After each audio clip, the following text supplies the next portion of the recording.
Welcome to the Higher Ed Geek Podcast, where we explore the impact of EdTech on the student experience with engaging, fun, and relevant conversations that honor the wide range of work happening all across the higher ed ecosystem. I'm your host, Dustin Ramsdell. I've been working in and around higher ed for the past decade, focused on student support and digital experience. Join me every week for discussions with some of the best minds in education technology who'll be bringing you their perspectives on how digital transformation is reshaping the way we recruit, engage, and graduate learners. You'll hear firsthand accounts of how institutional leaders are developing their strategy, as well as get deeper on the stories of how these EdTech tools are being built to foster better student outcomes. With that, let's get to today's episode. Welcome back, everyone, for another super special bonus live episode of the Higher Ed Geek Podcast happening here at DisruptED in Phoenix, hosted by Collegiate Education in partnership with ASU. We're in their beautiful campus and building here, and we're about midway through the day. Just finished up lunch, so I feel like we got, a little second wind. And I know you guys have done some sessions and everything, so certainly you can bring in some of the just kind of reflections on that for our conversation here, which I'm excited for to kind of be complementary to some of the other interviews and things that we're doing, where it's kind of looking at the kind of policy and legal kind of side that's really been a major headline and kind of through line through, this past year. So we will start, though, just really quick, if you both want to introduce yourselves for our audience in case they don't know you, your role, what you do, and then we'll get into the meat of our conversation. So, Phil, if you want to kick us off. Yeah, I'm Phil Hill, market analyst. I've been consulting in higher ed or writing about it for pretty much a quarter of a century at this point, which is depressing to think in those terms. But the publication I do is On EdTech newsletter. That's where most people know of me. And so I've never been directly associated with a school or a company or investor. I've always been sort of in between those different spaces. Mm-hmm. And as the newsletter name suggests, it has more of a technology, where technology is part of the change. It's not about the technology, but it's technology-enabled change. Mm-hmm. My name is Charlie Rose, and I'm a lawyer based in Chicago that represents education institutions, education-related businesses, and the like in a variety of matters, primarily higher ed institutions. And on the depressing note, I've been doing this for over 40 years now. Oh, you beat me. Yeah, pretty good. So anyway, I try not to think about that, but we value your experience and wisdom and insights and everything. Wow, that was story topping. Yeah. So, I think just to make sure our folks are on the same page, because I think it is that idea of legalese and everything can feel kind of or policy and all that stuff kind of prohibitive or scary or intimidating to people. So I think each of you, I guess, maybe if there's kind of major things that you feel like now, as we're sitting here, February 2026, just giving a quick overview of where federal higher education policy stands right now and how we got here. Because I think there was a lot of sort of sometimes bluster or things that were sort of done, but then, taken back. So kind of setting the table stakes for where we are now with federal higher education policy, kind of where it stands now and how we got here. So any just kind of quick insights to kind of set the stage, Phil, of just sort of where we're at now and how we got here? Well, where we're at right now, the through line from history is a key part of this. So, because there's a lot of reaction in policy to what was happening in prior administrations. But where we are right now is within the first year of the Trump administration. But it's not just the Trump administration. Congress passed the One Big Beautiful Bill. The combination of the Trump administration federal policy and the congressional law that was passed added a whole new set of rules that are just now getting implemented. So, and this is at the same time you have a lot of the bluster, the negotiating, the bully pulpit, I think you mentioned, Charlie. So where we're at is it's been a full year of the new administration. They mean what they say, and we're getting a very clear view of what that's going to mean. So, and the other thing I would say is with so many of these issues, the student loan limits, the changes to accreditation, institutional accountability, those in particular, but there are others as well. From the moment they were introduced formally in Congress, at least in the joint, to full implementation is a 12-month period. And that's a remarkably short time frame. So head spinning we're at the head spinning stage. Even if it's clear a lot of what's happening, there's still a lot of head spinning like, oh, wow, we have to deal with this and this and this. And we're 1 year into it. But at the same time, I don't want to pretend like all federal policy upheaval started a year ago.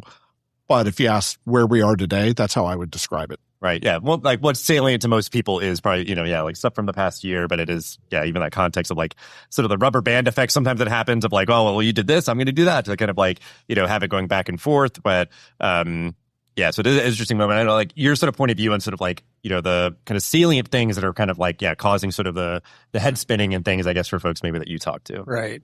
I think Phil makes a good point, and that is that what has distinguished the Trump administration in one respect is that if you look at the Obama administration, well, if you look at Bush, you look at Obama, you look at Trump 1.0, you look at Biden, a lot of the policy in higher education was implemented through executive authority, through the Department of Ed, whether it be through rulemaking, enforcement, the bully pulpit, funding conditions. But here, Congress did intervene and pass the One Big Beautiful Bill Act, and that is a key point because two of the major policy themes of the Trump administration, loan limits and accountability, are now rooted in statute, and the rulemaking that is flowing from that, the HED committee and the RISE committee, is very different than the rulemaking that happened prior to this, because the rulemaking was really changing the rules as opposed to implementing a statute, changing the rules from a particular lens. Here, the administration in those two areas is actually implementing the statute.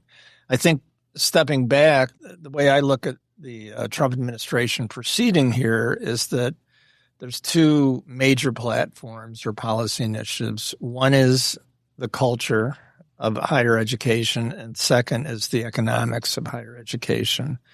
And the Trump administration, whether you agree with the policy initiatives or not, has done a remarkable job of pursuing in a very disciplined fashion those two parallel policy objectives and using the authority that the executive branch has to effectuate it. Yeah, and I appreciate, just as one clarifying point, I don't know if you're going to jump into, Phil, but like that idea that it is sort of like distinct, or it's been kind of like, kind of long delayed, or kind of a foreign concept, that idea of like, oh, an actual like law through Congress that is like setting things, versus it being like you're saying, like over a very long period of time, all that rulemaking and some of it kind of feeling like, I guess to me, it was all the sort of like kind of behind closed doors, or sort of, those sort of negotiated things where it's like, I don't know. And I'm sure some people, it was like either it was ambiguous, they weren't super aware of maybe what was happening or how it was happening. But then that idea of like how you kind of comply or do things is that idea of like, well, is it just going to rubber band back from the next administration? Like, it was all this sort of like executive action that was sort of, not really like, bolted down into the ground. It was sort of ephemeral, whatever. So I think that is like a distinct thing that is different from years past. Yeah. And I think that's quite intentional, even though the Trump administration doesn't directly control Congress. They indirectly do, obviously, although things are tenuous right now. But this is very deliberate. This administration is very focused on durability of rules. Like, so when you talk about the rubber band or the whipsaw or, whatever, they are implementing things in order to not have it change when the administration changes. And that is one of their passions behind this. When I and other people push back on, this is poor policy, you've defined this metric wrong, part of the answer quite often is, yes, but we did it so simple, so it'll be very hard to gut it and go the opposite direction later on. Like, they truly do care. I think they call it durability of the rules. Now, there's a judgment call on I think they went too far with that concept. But I think it's important to note that was part of their purpose. Mm-hmm. And this gets they know what they're doing to a large part. They've thought it's really shocking, to be quite honest, how many of the details such as this that we're talking about where they thought it through and they sort of came in from day one with this plan in place, which is very different from the Trump 1.0 administration. Yeah, and I think what came to mind, just sort of wanting to get your all's perspective, because we could get kind of like in the minutia of the rules and, implications and like certain aspects of sort of the metrics of accountability and this, that, the other. But like, I think it is that idea of like an environment where there's like very clear, durable priorities and frameworks or whatever established from the federal government. Like the idea of like that could have benefits or sort of certainly like risk and downsides if like the parameters are not really kind of properly set. So I guess I'll stick with you, Phil, to kind of start just like your perspective on that, of like that idea of that kind of culture shift of like clear, durable, policies and stuff getting through Congress versus executive action, all of that, like just like that, the spirit of that sort of like culture could be beneficial. The idea that like, okay, we're going to put these guardrails on higher education so that it does like have better economics and sort of accountability and those sort of things. Like there's a version of this where it is, albeit foreign, or sort of like unusual in recent years, could really be an important part of kind of driving the sector forward in the ways that it, could or should, keep moving. I guess I sort of put it in the be careful what you wish for category, because I mean, during the Biden administration, they would do pretty detailed rules based on very old statutory text and with pretty interesting interpretations. But it wasn't just the Biden administration. That was sort of the status quo for a long time. And I was not the only person who said, if you want that, go pass a bill. Well, guess what? They did. And I think the other thing is just the specifics in the bill. It's not just that they passed a bill. They defined so many specifics and set it down in policy. So on one hand, it's be careful what you wish for, but I'm not naive to the point of saying, oh, this is all bad. I've changed my position. I think the cultural change to force schools to reckon with, are we helping our students out economically? I think culturally will be good. I think they could have done it 10 times better with different metrics. Mm-hmm. But the fact that just that you are going to force the C-suite of universities to ask these questions, I think is a good thing. I think that the fact that we have statutory language and regulation is driven off of that, I think that's a good thing. So culturally and the direction things are going, and I'll add one other. I think it's done in a pretty interesting way, but there really is direct targeting of the amount of federal student loans in what it should be. So you have to, in my mind, you have to acknowledge that a lot of that stuff is happening. And so I guess to answer your question, I appreciate tying things to statute. I appreciate the effort to make things durable and not just go back and forth the whole time. But my criticisms are much more on, you didn't have to do it that way, but you did. So now we have to live with it. Mm-hmm. Yeah. I guess, curious your thoughts too, Charles. Yeah, I agree with Phil's perspective. And I think, and it really shows the power of in implementing policy when Congress and the executive branch can work together, which we just haven't seen that much of in the last 20 years. So, but of all the things in the one big beautiful bill that affect higher education, I think these loan limits are probably going to have the most profound impact. $100,000 lifetime limit for graduate and $200,000 for professional. And the proposed rule that the RISE committee achieved consensus on defines 11 disciplines, some medical, theology, law, but as Phil pointed out this morning, nursing is missing. So there may still be some back and forth on that. That's going to have a profound and powerful impact on the sector. And it just goes to show that when Congress and the executive branch can act together on policy, it has a much more profound impact than just exclusively the use of executive authority.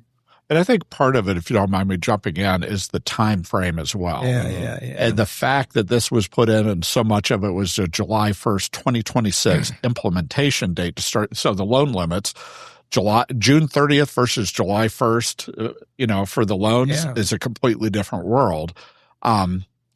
With not much open negotiations on it ahead of time. I wouldn't say none, but so it's really, I think part of what we're going to see is during the implementation, so many schools are not ready for the changes, and there are a lot of unknowns that happen out there as well. And one other thing I'll add is clearly one of the intentions, and it's been mentioned, is for the private loan market to step back up and provide some financing for students. But in the best case, according to the people I've talked to on the inside, those are 18 months out, best case for those to happen. But this isn't a set of rules that was set up for 3 years down the road. It's set up for now, but then at least for 18, 24 months, one of the mechanisms that I think undergirds the concept won't even be available. So I think the time for the quick implementation, while not dealing with the realistic implementation, I think that's going to cause a lot of you'll be reading a lot about that over the next 2 years. Yeah. That's definitely one to watch. And I think, just the other part on like the accountability piece, I think it's interesting where like, because again, like anything could happen, just sort of chaos theory of like, hey, I don't know, Congress could act together to be like, no, we're going to take that away. We're going to do something different. We're going to change it. I've appreciated, again, the sort of culture shift piece and like the setting of priorities and whatever else, like it has just shown this severe light on the idea of like institutions have this responsibility to be doing right by their students and and their communities and states and whatever else, like, to like, what are they paying and what are they earning after, like some of those like calculuses and different things. And like, if you can kind of do the calculations different ways, but like it at least is driving a conversation around that.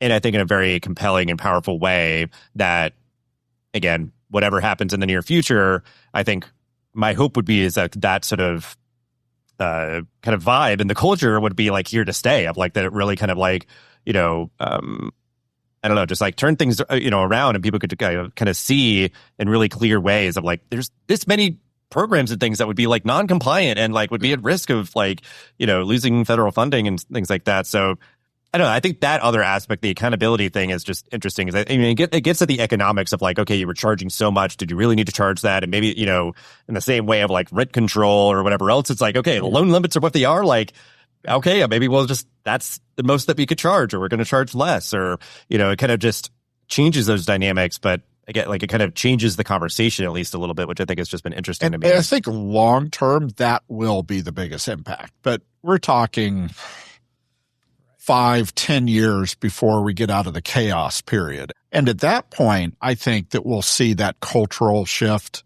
and, the benefits of it. But I think it's going to take a couple of years of pretty chaotic unknowns before we get there. And I had a personal story. I forgot to mention it during my talk earlier today. My daughter is a working adult, went back to school, has 2 kids, and she got a vocational program for ultrasound technician. And I helped her somewhat do research on it, but it seemed like a very in-demand field. The school seemed good, and she did the program. Well, now that she's graduated, we've realized that, and she's talking to her classmates, a huge problem is all of the major ultrasound technician programs in Arizona are in Phoenix, Scottsdale.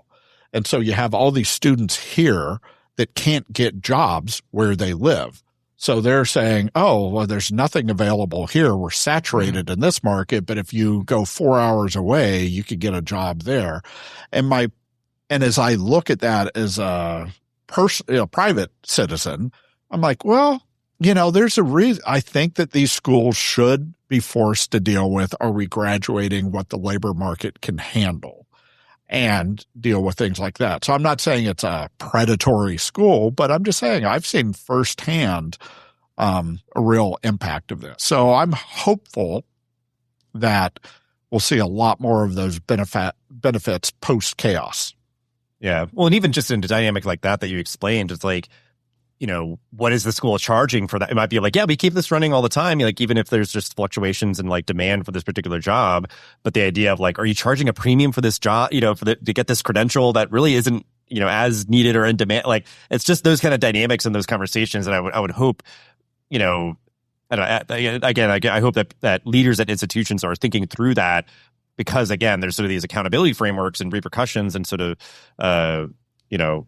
just kind of like a warning shot, I guess, is sort of being, drawn in that idea of like that lived experience that you explained. Like, it is something that institutions just need to be that much more aware of, and just what, sort of the kind of cost benefit analysis and stuff is. But you spoke to like the chaos and everything. And that's what I think of, like, beyond any particular statute or, things that we've mentioned. I'm just curious from each of your perspectives, like there is a lot of chaos right now, but what to you feels like is going to just like keep moving forward no matter what, like certain just trends in higher ed right now, like what feels kind of unstoppable, like the expansion or restriction of different things of like, obviously online courses, and there's continued sort of like evolution. Obviously AI is a big thing. Just curious from your all's perspective, because there's obviously still just a lot of facets of the higher ed ecosystem that are still just kind of chugging along and doing their thing, and they're not getting like the light shown on them necessarily from like a policy perspective. But just from the conversations that you're seeing, like what still is kind of coming up even amidst all this kind of chaos that might draw a lot of people's attention. Just curious your all's thoughts on that, of like things that are still kind of moving forward despite all this. There's two or three things that come to mind.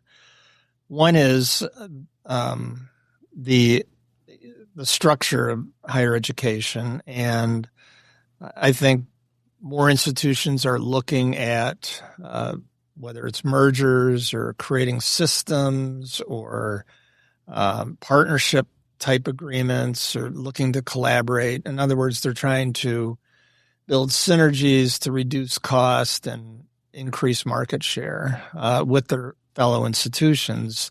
And I think this is an area where the Department of Education can be very helpful in its rulemaking. Accreditors can be very helpful, and their policies, and states can be very helpful too.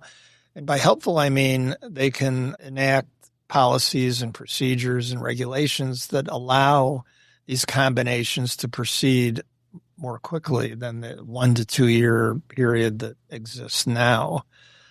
Because the market is moving so fast that it's very difficult for a institution that's distressed to be able to last for the 1 to 2 years it takes for a transaction. The second thing that comes to mind is creating an environment that is more conducive for the investment of private capital.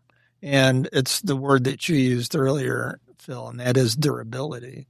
And to the extent that we have a regulatory environment that's more durable, so that the risk analysis can be done and it's not dependent on the change in administration, which undermines durability, that certainly will give higher ed the time it needs to restructure and adjust to the pressures that we're going to see on the economics of it, and to some extent the culture too. And I think the third part of it is we still don't know what the impact of AI is going to be. Certainly thinking about it, there's no doubt that there'll be an impact on jobs, but there could be impacts which have more beneficial outcomes and improve the bottom line, not just offset expenses. So, and I know you're a big believer and big proponent in universities need to embrace AI, use AI, learn AI, and involve the entire community. And I couldn't agree more with you. And I think despite what happens in Washington or even in state capitals, the advancement of this technology is going to perhaps have an even more profound impact than anything that happened in the big, beautiful bill. And I hope, taking that last point, think of how many times a lot of the communities talked about come on, multiple choice questions as a primary assessment. We've known the flaws of that forever, but it persists. AI might be the death knell of multiple choice exams and get to the point of, no, you really need to do authentic assessments to see if students have actually gained knowledge. So we've known how we do assessments has had significant flaws for years. Gen AI is so significant that it might finally get to authentic assessments of some nature.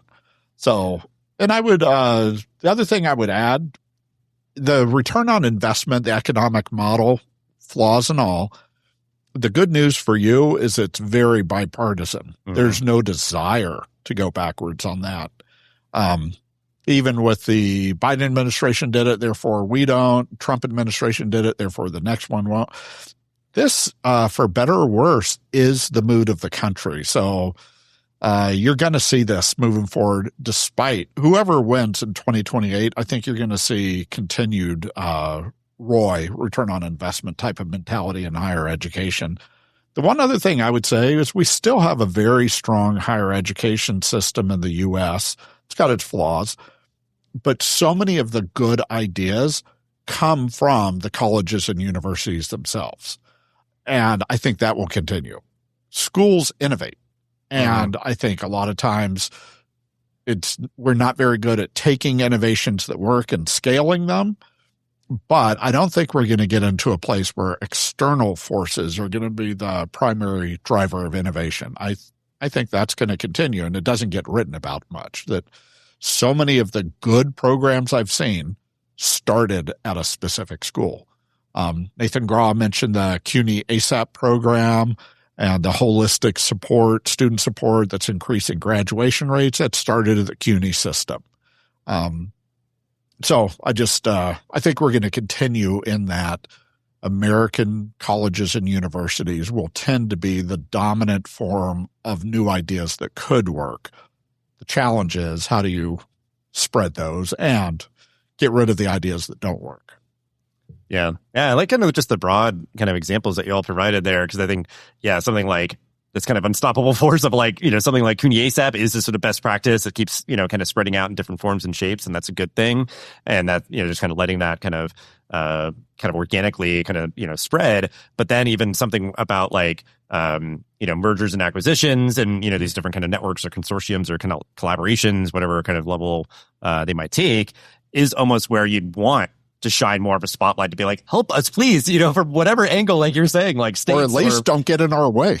Right. Yeah. So there could be something where it's like, shining a light, accepting it, kind of embracing how normalized it's become and how more often it's happening. And either get out of the way or help us to do it better and quicker and that sort of thing. So there's even just kind of on different ends of the spectrum where it's like, amidst the chaos, these things are still happening and moving forward. And I agree. I think that idea of like the return on investment piece, I think will get grouped into kind of the affordability agenda, that idea of like, higher ed obviously is a great enabler of progress and people kind of, becoming more gainfully employed, but they need to have accountability. Like we need to be sort of putting, some measures in place. And there's obviously going to be this sort of like discourse about what those are and how we sort of implement them. But like that sort of conversation and that culture, I think, will be here to stay. So we will wrap up though. We could talk about all this for so long. We only have so much time, but as a closing thought, just a bit of advice, just one piece of advice from each of you for other higher ed leaders that are navigating this tumultuous, chaotic moment. However you would take that. Charlie, I'll start with you. I guess my advice for higher education leadership, it boils down to adaptability. And because I don't think that a one size fits all, sort of monolithic approach to higher ed leadership is going to work. I think it's going to be more of a bottom up approach to higher ed leadership, and those that can adjust and draw on the various resources and position their university the best they can, given these forces that are descending from every direction, will be the ones that position their institutions and ultimately provide the value that we've been talking about, the return on investment to the students and parents of those students. So To me, it comes down to leadership, and that leadership needs to be adaptable. And it's going to be a rough few years, but those that can adjust will prevail. I guess mine is don't overreact to the chaos. I mean, I'm calling it out. There will be chaos. And part of what I mean by the chaos, the attacks on Harvard, the funding and stuff like that, that's real. There's a subset of schools that are having to go through that.